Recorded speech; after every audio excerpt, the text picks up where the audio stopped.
विट्यात एकास लाथाबुक्क्यांनी मारहाण, 2 महिलांसह एकावर विटा पोलीस ठाण्यात गुन्हा दाखल. तिघांविरुद्ध विटा पोलीस ठाण्यात तक्रार. सांगली जिल्ह्यातील खानापूर तालुक्यातील विटा शहरापासून केवळ 5 ते 6 किलोमीटर अंतरावर असलेल्या सुळेवाडी येथे सुळेवाडी गावातील जगन्नाथ पांडुरंग पवार वय वर्ष 65 हे त्यांच्या घराच्या पाठीमागे आंब्याच्या शेतात जर्मन शेफर्ड जातीचा कुत्रास घेऊन गेले असता त्यावेळी भावकी बंधातले भाऊबंद भगवान पांडुरंग पवार हा वैरणीचा बिंडा घेऊन आंब्याच्या शेतातून त्याच्या घराकडे जात असताना मुद्दाम फिर्यादीच्या अंगाला घासून गेला. त्यावेळी फिर्यादी जगन्नाथ पांडुरंग पवार यांनी त्याला विचारले, बाजूने रस्ता आहे, मला कशाला दाखवून जात आहेस, असं म्हणत असताना याचाच राग समोरच्याने मनामध्ये धरून भगवान पांडुरंग पवार यांनी सदर फिर्यादी जगन्नाथ पांडुरंग पवार याचा शर्ट धरून त्याला ओढून फिर्यादीला खाली पाडून लाथाबुक्क्यांनी मारहाण केली.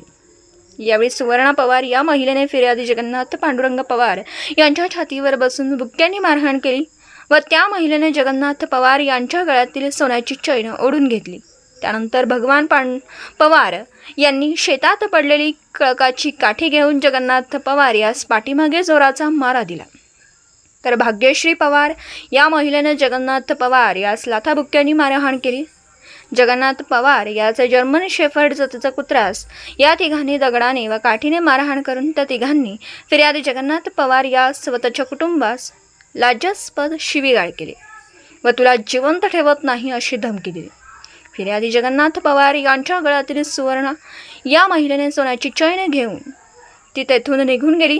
या संदर्भात विटा पोलीस ठाण्यात मारहाण प्रकरणी संशयित आरोपी भगवान पांडुरंग पवार, सुवर्णा भगवान पवार, भाग्यश्री भगवान पवार सर्व राहणार सुळेवाडी यांच्या विरोधात विटा पोलीस ठाण्यात फिर्याद जगन्नाथ पांडुरंग पवार राहणार सुळेवाडी यांनी फिर्याद दिली आहे. पुढील तपास विटा पोलीस ठाण्याचे पोलीस निरीक्षक शरद मेमाणे यांच्या मार्गदर्शनाखाली पोलीस हेड कॉन्स्टेबल माने करीत आहेत. दिवसभरातील घडामोडींचा आढावा घेण्यासाठी पाहत रहा N24 मराठी न्यूज चॅनल.